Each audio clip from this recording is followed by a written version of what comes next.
কালকে? না না, কালকে আমি যেতে পারবো না। আসলে কালকে আমার জন্মদিন তো। তো আমার ও জানি না কি গিফট আমার জন্য রেডি করে রেখেছে, বাকি সারপ্রাইজ দিচ্ছে। ও তো আসলে আমার জন্য অনেক ভাবে। হ্যাঁ হ্যাঁ ঠিক আছে, হ্যাঁ ঠিক আছে।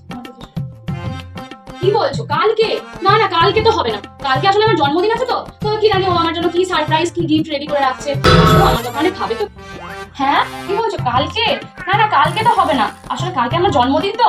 তো ও কি জানি আমার জন্য কি সারপ্রাইজ কি গিফট রেডি করে রাখছে। আসলে আমাকে অনেক ভালোবাসে তো, আমার কথা অনেক ভাবে, তাই জন্য আর কি। হ্যাঁ কি বলছিস রে? কালকে?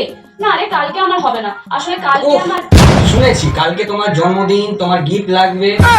যত সব মাথা খারাপ করে দিল গিফট নেওয়ার জন্য। যা যাও, পেয়ে যাবে। এক সপ্তাহ ধরে দেখছি শুধু কাল জন্মদিন, পরশু জন্মদিন, আজ জন্মদিন। গিফট নেওয়ার এত লোক, বিষ খাওয়ার টাকা দিয়ে এদিকে গিফট নেবে। মাথা খারাপ করে দিল।